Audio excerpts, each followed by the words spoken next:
का पति अगुण होगा, अमान होगा, उसके माई बाप नहीं होंगे, उदासीन रहेगा, संशय रहित रहेगा, उसकी विशाल जटाएं होंगी, जोगी होगा, नंगा रहेगा, अमंगल रूप बना के घूमेगा। हम नहीं बोला, आपकी बेटी की हाथ की रेखाएं बता रही हैं, आपकी बेटी को ऐसा ही पति प्राप्त होने वाला है। हिमांचल जी बोले दूल्हा बदलने का कोई स्कीम नहीं है क्या आपके पास? नारद जी बोले दूल्हा तो यही बनेगा, लेकिन एक बात बताऊं आपको, समर्थ कहूं नहीं दोष गोसाई। समर्थवान व्यक्ति को समाज में दोष से नहीं देखा जाता। हम लोग घूमते हैं, आपको एक घटना बताऊं, मैं बंबई से कलकत्ता आ रहा था, बहुत पहले की बात, सुबह सुबह की फ्लाइट थी। एक 60-65 साल के बाबूजी जो कपड़ा पहने थे, उनको देखने में हमको शर्म आ रही थी। मैंने इतना छोट पैंट पहने थे वो, एगो हफकट्टी बनियान, और वे पहन के जहाज पकड़ने चले आए थे। अब क्या है, बड़े आदमी है, फैशन के नाम पे निकल जाएगा, लेकिन कोई छोटा आदमी पहन ले तो यही समाज कहेगा देखो दरिद्र है, इसके पास ढंग का कपड़ा भी नहीं है। समर्थवान व्यक्ति में कोई दोष नहीं देखता। नारद जी बोले आपके बेटी का जो पति है वो समर्थवान नहीं है, वो महासमर्थवान है। और ये जो दोष आप देख रहे हैं, भगवान शंकर के पास जाकर गुण में परिवर्तित हो जाएंगे। हिमांचल जी बोले हमारी बेटी का विवाह शंकर जी से कैसे होगा? नारद जी बोले यही उपाय बताने के लिए मुझे भेजा गया है। क्या उपाय है? जो तप कर कुमारी तुम्हारी, जो तप कर कुमारी तुम्हारी, अब भावे उमेठी सकहि त्रिपुरारी, भावे उमेठी सकहि त्रिपुरारी। यद्यपि बड़ा अनेक जग माही, यद्यपि बड़ा अनेक जग माही, यही कह शिव तज दूसर नाही, यही कह शिव तज दूसर नाही, यही कह शिव तज दूसर नाही। नारद जी ने कहा यदि आपकी बेटी पार्वती जी तपस्या करेंगी तो भगवान शंकर अवश्य प्राप्त होंगे। मां पार्वती ने जाकर वन में कठोर तपस्या की है। यहाँ कथा कहती है मां भवानी जी पार्वती जी देवी हैं, देवता देवी क्यों न हो, जीवन में बिना तपे कुछ प्राप्त होने वाला नहीं है। ये सूत्र है कथा। इसलिए संतति को, संतान को बचपन से थोड़ा तपाया जाए, आराम से ना हो, आराम से जो आएगा आराम से चला भी जाएगा, और जो कठिनाई से प्राप्त होगा वो सहजता से जाने वाला नहीं है, जाएगा भी तो कठिनाई से है? मां ने कठोर तपस्या की, आकाशवाणी ने मां को वरदान दिया, आपकी मनोकामना पूर्ण भई है। इधर भगवान शंकर को वैराग्य हुआ सती मां के जाने के बाद। एक दिन राम जी ने शंकर भगवान को दर्शन देकर शंकर जी से राम जी ने मांगा है। अब इस प्रसंग का एक सूक्ष्म निवेदन मैं आपसे करूं। सती जी ने मरते समय किससे वरदान मांगा था? कहिए। राम जी से। शंकर जी से सामने राम जी मांग रहे हैं। राम जी क्या मांगे कि ये बाबा आप जाकर पार्वती जी से विवाह करिए, मैं आपसे मांग रहा हूं, दीजिए। ये प्रसंग कहता है, राम जी कहना चाहते हैं जो मनुष्य संसार के समस्त आशाओं का त्याग करके केवल मेरे भरोसे हो जाता है, उस जीव के लिए यदि मुझे किसी के सामने हाथ भी फैलाना पड़े तो मैं पीछे हटने वाला नहीं। राम जी को शंकर जी अपना स्वामी मांगते हैं। राम जी चाहते तो मांगते नहीं, आदेश दे सकते थे कि मेरा आदेश है जाकर विवाह करिए, लेकिन राम जी आदेश नहीं दिए। राम जी निवेदन किए, ये श्रेष्ठत्व है। बड़ा आदमी आदेश नहीं देता है, बड़ा आदमी निवेदन करता है। इस प्रसंग की घटना मैं आपको अपने गांव की सुनाऊं। हमारे क्षेत्र में एक बहुत बड़े आदमी है, परम आदरणीय श्री टीपी सिंह जी। बहुत बड़ा विद्यालय उनका रतसिया कोठी में, तेज प्रताप सिंह जी। आप यह गांव में आते थे। अभी दिसंबर में गांव में घर पे यज्ञ था, रुद्र महायज्ञ। बाबूजी के संकल्प से पूज्य महाराज श्री की कथा थी। तो कथा के विश्राम के बाद टीपी सिंह जी के निवेदन पर मैं पूज्य महाराज श्री को उनके भवन में ले गया, रतसिया कोठी में। वो बहुत बड़े आदमी, हमारे क्षेत्र के बहुत बड़े आदमी। अब विशाल उनका विद्यालय है, ऐसा पढ़ाई का कोई ऐसा विभाग नहीं होगा जो वहां नहीं है, इतने बड़े आदमी हैं। तो एक उनके एक भवन के पीछे उन्होंने एक सभागार बनाया है, सभागार को देखना था। तो बात में महाराज श्री से हमने कहा सरकार यही सभागार है, इसमें कथा हुई थी अपनी, कोरोना में हम लोग वहां राम कथा गाए थे। तो उस सभागार के गेट में ताला बंद था। उनके जो स्टाफ थे वहां पर, जो देखभाल, वो लोग वहां खड़े थे, वो मालिक हैं, सामान्य जीव रहता था, जल्दी खोल इसको। लेकिन उन्होंने क्या कहा, मैं सुना तो मैं हिल गया। अपने स्टाफ से बोले बाबू क्या ये गेट खुल सकता है? अब आप दर्शन करिए, ये नहीं बोले कि गेट खोलिए, क्या बोले बाबू क्या ये गेट खुल सकता है? बोला जी साहब अभी खोलता हूं। वो ताला खोले, भवन दिखाएं। जब वहां से हम और महाराज श्री चलने लगे तो महाराज श्री बोले बाबू बड़ा केवल बोलने के लिए बड़ा नहीं होता है, बड़े के व्यवहार में बड़प्पन दिखाई देना चाहिए। आशा में यदि बड़प्पन नहीं है तो हम किसी काम के नहीं है। राम जी चाहते तो शंकर जी को आदेश दे सकते थे, लेकिन राम जी ने आदेश नहीं दिया। राम जी ने निवेदन किया, जाए विवाह यह मोहि मांगे, मैं आपसे मांग रहा हूं, आप मुझे दीजिए। शंकर भगवान ने तो पहले मना कर दिया, फिर कहा प्रभु जो आज्ञा आपकी। सप्तऋषियों को भेजकर भगवान शंकर ने मां पार्वती के प्रेम की निष्ठा का परीक्षण किया है। जैसे निष्ठा का पता चला, बाबा इतने गदगद हुए शंकर जी कि फिर समाधि में चले गए। पिछली बार गए थे तो कितने दिन बाद लौटे थे, फिर चले गए। देखिए जो जो प्रसन्न होता है ना तो अपने सहज रूप में चला जाता है। भगत जब घर में प्रसन्न होता है तो अखंड अष्टजाम कराता है, सुंदर कांड का पाठ करवाता है। और जो भगत नहीं है वो जब बहुत प्रसन्न होता है तो का करता है भगवान जाने। बाबा प्रसन्न हुए, समाधि में गए। अब कब आएंगे किसी को पता नहीं है। इसी बीच एक दैत्य ने जन्म लिया जिसका नाम था ताड़कासुर। ब्रह्मा जी से वरदान लिया कि भगवान शंकर के तेज से जो संतति उत्पन्न हो वही मुझे मारे। क्यों? ताड़कासुर जानता है कि बाबा समाधि में है, जल्दी आने वाले नहीं है। आ भी गए तो पत्नी है नहीं, बेटा कहां से होगा? अब बेटा होगा नहीं तो मैं मरूंगा नहीं, अमर। वरदान प्राप्त करके लगा देवताओं को त्रास देने। देवता पहुंचे ब्रह्मा जी के पास, जाकर पूछे कि ये मरेगा कैसे? ब्रह्मा जी बोले ऐसा ऐसा वरदान प्राप्त किया है। इंद्र बोले फिर तो मर गया। बोले नहीं मरेगा, कामदेव को भेजो शंकर जी को समाधि से बाहर निकाले। कामदेव का आवाहन हुआ, कामदेव चले, जो भी प्रसंग आपको थोड़ी देर पहले सुनाया। कामदेव गए, पूरा विश्व काम के वशीभूत हो गया, लेकिन भगवान शंकर पर कोई प्रभाव नहीं पड़ा।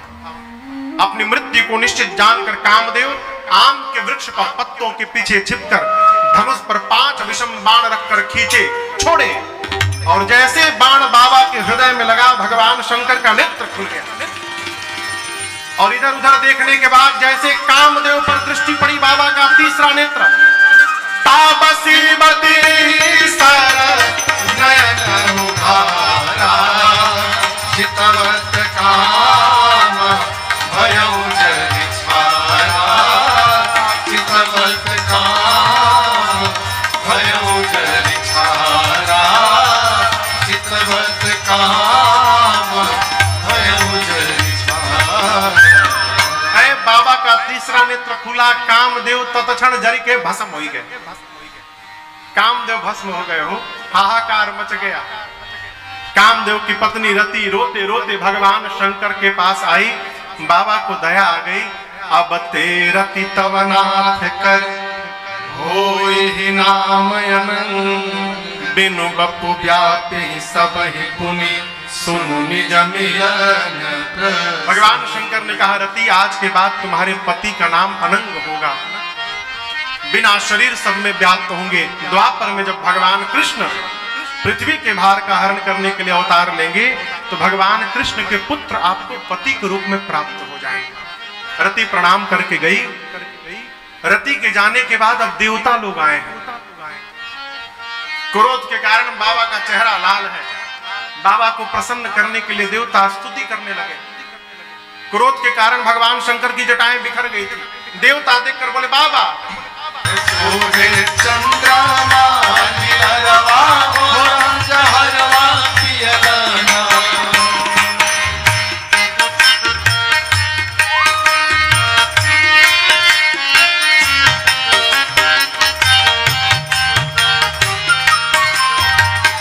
घरवना दुआरवा बड़का बाटे गोपरवा हो राम जहरा पियलना भस्म गतरे गतरवा हो राम जहरवा पियलना भस्म गतरे गतरवा हो राम जहरवा पियलना सोहे चंद्रमा लीलरवा हो राम जहरवा पियलना।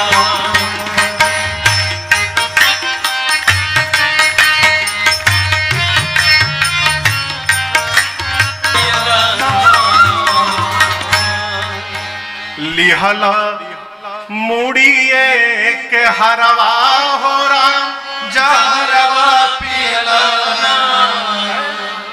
देवता जाकर बाबा की स्तुति किए। बाबा गदगद हो गए, प्रसन्न।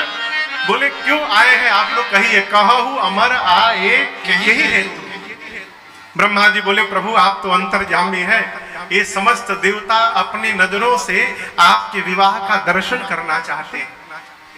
आपने काम को जला दिया और रति को वरदान कर दिया, बहुत अच्छा किया प्रभु। सासत करे पुनि करो पसाऊ, नाथ बड़न कर सहज स्वभाव।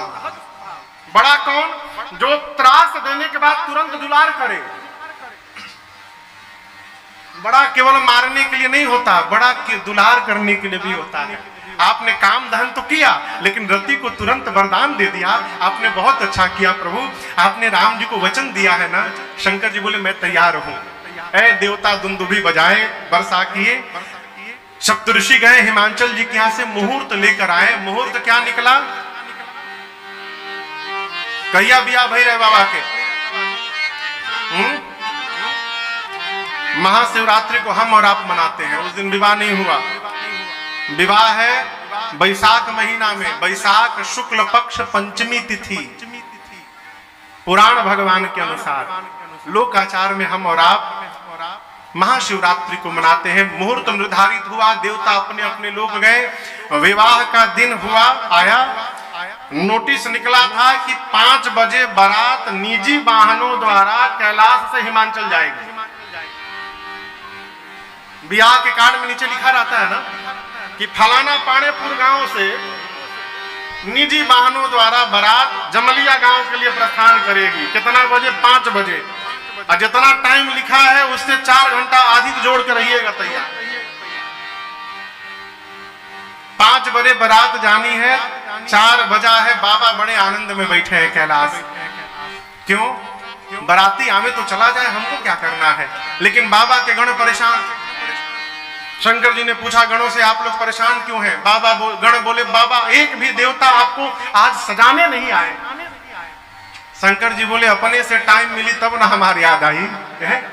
याद दर्शन करिए। गोस्वामी जी कहते, सारे देवता लगे सवारन सकल सुर वाहन विविध विमान होहि सगुन मंगल शुभद करहि अपचरा। सभी देवता अपने अपने वाहन विमान को सजा रहे हैं। कैसे दर्शन करिए, गरुण जी महाराज पर भगवान श्री हरि चलते हैं। कल आपको सुनाया, भगवान श्री नारायण गरुण जी को नहलाएं, चांदनी लाल रंग का उड़ाएं, गले में माला पहनाएं, थोड़ा सिन टोंड छिड़के उनके ऊपर। यमराज अपने करिया भैंस को रगड़ रगड़ के चमका रहे हैं। कहें उनके बगले में इंद्र अपने ऐरावत को सजा के खड़े हैं। अब यमराज देखिए, इंद्र के वाहन गोर, हमारा वाहन करिया, वो भैंसे को चमका रहे हैं, इंद्र ऐरावत को सजा रहे हैं। कुबेर जी के पास हवाई जहाज है, पुष्पक विमान, पुष्पक विमान में लड़ियां लगा रहे हैं। आज की भाषा में कहे तो भुकभुकिया लाइट लगा रहे हैं। सब अपने अपने वाहन विमान को सजा रहे हैं, परंतु एक भी देवता ये नहीं सोच रहे हैं कि जिसके विवाह में जाना है उनको और उनकी गाड़ी कौन सजाएगा। कोई नहीं आया। शंकर जी गणों से बोले, देखो देवताओं के बस की बात नहीं है हमको सजाना। क्यों? शंकर को उनके गणों को छोड़कर दूसरा कोई सजाने वाला नहीं है। मुझे मेरे गण सजा सकते हैं। क्यों? मेरे मन को मेरे गण ही जानते हैं, इसलिए आप लोग सजाइए। जैसे बाबा ने गणों को कहा न भृंगी श्रृंगी को सजाइए, दोनों एक दूसरे का मुख दिखने लगे। क्यों? जो आज तक कभी खुद को नहीं सजाया हो, दूसरे को क्या सजाएगा वो? जैसन बाबा वैसन उनके गण। अब पहले टेंडर में भगवान शंकरे का टेंडर मिल गया उनको। बाबा एक शिला पर बैठ गए। अब बाबा के गण बाबा का श्रृंगार किए, जैसे गण है वैसा श्रृंगार भी किए। बाबा कहते हैं, शिव ही शंभु गण करहि श्रृंगारा, शिव ही शंभु गण करहि श्रृंगारा, जटा मुकुट अहि मोरु सवारा, जटा मुकुट अहि मोरु सवारा, कुंडल कंकण पहिरे प्याला, कुंडल कंकण पहिरे प्याला, तन विभूति पट के हरि छाला, तन विभूति पट के हरि छाला, शशि ललाट सुंदर सिर गंगा, शशि ललाट सुंदर सिर गंगा, नयन तीन उपवेत भुजंगा, नयन तीन उपवेत भुजंगा, गरल कंठ उर नरसिर माला, गरल कंठ उर नरसिर माला, शिव वेश शिव धाम कृपाला, शिव वेश शिव धाम कृपाला, कर त्रिशूल डमरू विराजा, कर त्रिशूल डमरू विराजा, चले बस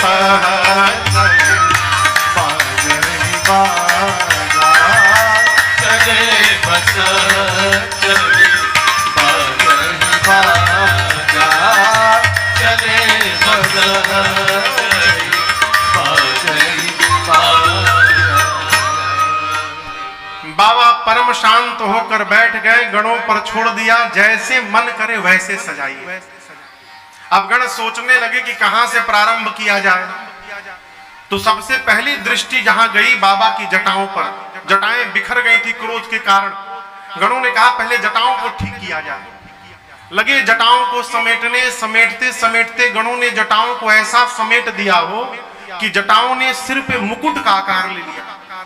और जैसे मुकुट का आकार लिया, भृंगी बोले टोपी के काम खत्म। दूल्हे का टोपी पूरा। श्रृंगी ने कहा टोपी पहनने से क्या होता है? अरे दुल्हा सरकार जब ले मौर न लगाएंगे तब तक दूल्हा थोड़ी कहलाएंगे। आप दर्शन करिए, विवाह के बारात में सभी सजे रहते हैं, लेकिन मौर ही एक ऐसा आभूषण है जो दूल्हे को बारातियों से भिन्न करता है। गणों ने कहा कि बाबा जब तक मौर ना पहनेंगे तब तक दूल्हा कैसे कहलाएंगे? शंकर जी बोले मौर क्या होता है वो? गणों ने कहा कुछ नहीं प्रभु, यहाँ ऐसा उठा उठा रहता है और सामने ऐसा ऐसा झूलता रहता है, बस एक रात तो पहनना है। बोले वो पूरी बात? बोले उसके बाद गंगा जी में स्वाहा मौर। बाबा बोले सावधान, मैं जिसको एक बार सिर पे धारण कर लूंगा, सिर पे बिठाने के बाद मैं जीवन भर उसका त्याग नहीं कर सकता हूं। इसलिए ऐसा मौर कदापि न पहनाना जिसका विसर्जन करना पड़े। गण सोचे भाई ऐसा कहां से मौर लाया जाए जिसका गंगा जी में विसर्जन ना हो। एक गण बोला रुको हम तैयारी करते हैं। गया एक जगह पहाड़ के खोह में 150-200 सांप नाच रहे थे। बाबा का विवाह है, वो सांप आनंद में नाच रहे हैं। गण ने जाकर कहा कि 10 mm से जितने पतले हो सब बाहर निकलो, पतले वाले जितने सब बाहर निकलो। बहुत सारे सांप निकले, सुंदर सुंदर रंग के सांप निकाल के 25-30 सांपों को इकट्ठा किया, सबके सिर को ऊपर उठा के और सिर के पास बांधा और ला के बाबा के जटाओं के मुकुट में ऊपर से पहना दिया। सांपों से कहा कि बाबा के सिर में जाते फन फैला लेना। सर्पों ने फन ऊपर किया, पूंछ सामने लटकने लगे। गणों ने कहा ऐसा मौर कौन पहना होगा आज तक? कोई नहीं, न भूतो न भविष्यति। बाबा गदगद हो गए। अब समझिएगा, अकारण नहीं पहने। भगवान शंकर विश्व को ये संदेश देना चाहते हैं, सर्प यानी काल, सर्प यानी काल। कई लोग सांप के फोटो देख के भागत है, फोटो दिखाई पड़ जाए कांप जाते हैं, है कि नहीं?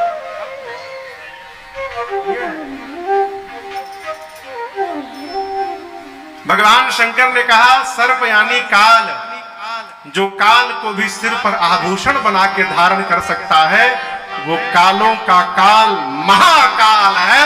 ये मेरा परिचय है। बाबा गदगद, मौर तैयार। अब गण आभूषण लगाना शुरू किया। कुंडल कंकण, बाजूबंद छोड़ दिए गोस्वामी जी। पहिरे सांप का कुंडल बना, कान में पहनते हैं ना कुंडल, सांप का हाथ में कंगन बना, सांप का बाजूबंद बना। लेकिन जो नहीं, जो मन किया वही लगा दिए। सबके नाम है। करकोटक और कुल्की नाम के सांप से भगवान शंकर का कुंडल बना। क्या नाम है? करकोटक और कुल्की। करकोटक नाम का सांप दाहिने कान में, कुल्की नाम का सांप बाएं कान में, दोनों एक जैसे हैं। मैचिंग ना बिगड़े, इना के हेजा पियर हेजा हरियर ना। कंबल और अश्वतर नाम के सांप से कंगन बना। कंबल नाम का सांप दाहिने हाथ में, अश्वतर नाम का सांप बाएं हाथ में। शंख और पद्म नाम के सर्प से बाजूबंद बना बाबा। वासुकी सर्प को, जो वासुकी नाथ कहा जाता है, वासुकी सर्प को गणों ने यज्ञोपवीत बना के भगवान शंकर के वक्षस्थल पे लपेट दिया। कहा ये दुल्हा सरकार के जनेऊ है। वासुकी सर्प वक्षस्थल पे लग गए। सिर से पांव तक बाबा सांप से लद लिए। अब गणों ने कहा देखो आभूषण तो तैयार हो गया, थोड़ा अरे फेशियल नहीं हो पाया, पाउडर लग जाए बाबा को। एक गण दौड़ा स्मशान, अभी अभी चिता शांत बैठी, उसका भस्म उठा के लाया। एक तो बाबा हमारे पहले से गोरे हैं। कपूर देखे हैं, कपूर जितना गोरा कपूर है वही रंग शंकर जी का है। कर्पूर गौरम करुणावतारम। एक तो पहले से गोरे, ऊपर से गणों ने भस्म और लपेट दिया सिर से पांव तक। 3 नेत्र। अच्छा आप बताओ अब बाबा का रंग कैसा है भस्म लगने के बाद?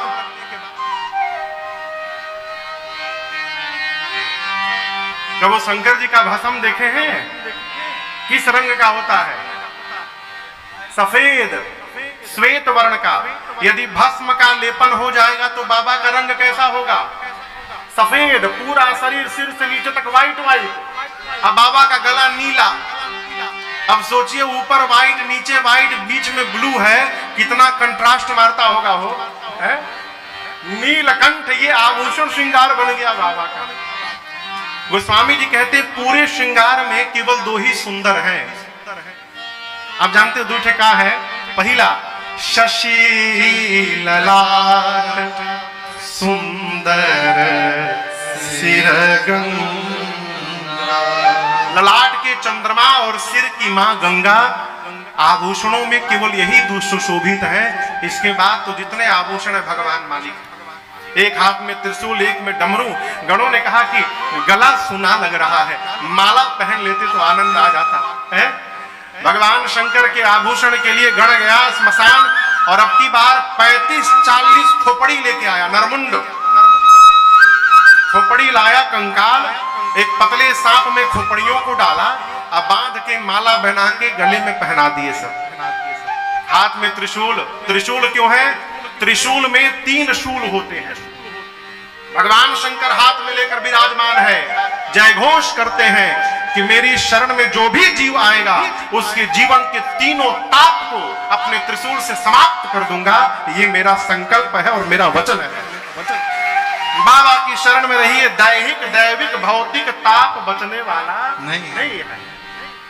डमरू, डमरू से शब्द निकला, पारणी का सूत्र निकला, इसी डमरू से व्याकरण की उत्पत्ति हुई है। भगवान शंकर के डमरू से, अन्यथा कुछ भी नहीं है। भस्म क्यों लगाए शरीर में? भस्म क्यों लगाए? ये मनुष्य के जीवन की अंतिम स्वरूप का रंग है भस्म। भगवान शंकर जी कई अर्थ है, 1-2 अर्थ निवेदन करूं। भगवान शंकर कहना चाहते हैं कि जीवन के अंतिम क्षण में जब कोई तुम्हारी ओर लौट कर नहीं देखेगा, उस समय तुमको आभूषण बनाकर मैं स्वीकार कर लूंगा। ये पहला कारण, भस्म का लेपन। दूसरा कारण, एक बार एक यात्रा जा रही थी, अंतिम यात्रा। राम नाम सत्य है, राम नाम सत्य है। राम शब्द सुनते बाबा व्याकुल हो गए, पीछे पीछे वो भी लग गए। घाट पर गए, घाट तक तो लोग बोलते रहे राम नाम सत्य है, वहां जाके चुप हो गए। बाबा परेशान, आखिर लोग बोल क्यों नहीं रहे हैं? फिर सोचे लगता है वापस जाएंगे तो बोलेंगे। बैठे रहे 4 घंटा 5 घंटा। जब वापस जाने लगे तो कोई नहीं बोल रहा। थोड़ी दूर बाबा गए, अब बोलेंगे। आगे जाकर देखे सब रसगुल्ला खाने लगे, अब कोई बोल ही नहीं रहा राम नाम सत्य है। शंकर जी व्याकुल की राम जी गए कहां? कहीं पीछे तो नहीं छूट गए। लौट कर बाबा स्मशान में आए, देखे कि वहां केवल राख ही राख बचा है। उनको लगा कि मेरे राम जी इसी में समाहित हैं। मारे भाव के बाबा ने उठाकर उस भस्म को शरीर में लगाना प्रारंभ कर दिया। उस दिन से बाबा को भस्म का श्रृंगार होने लगा। ये दूसरा कारण भस्म का लेपन है।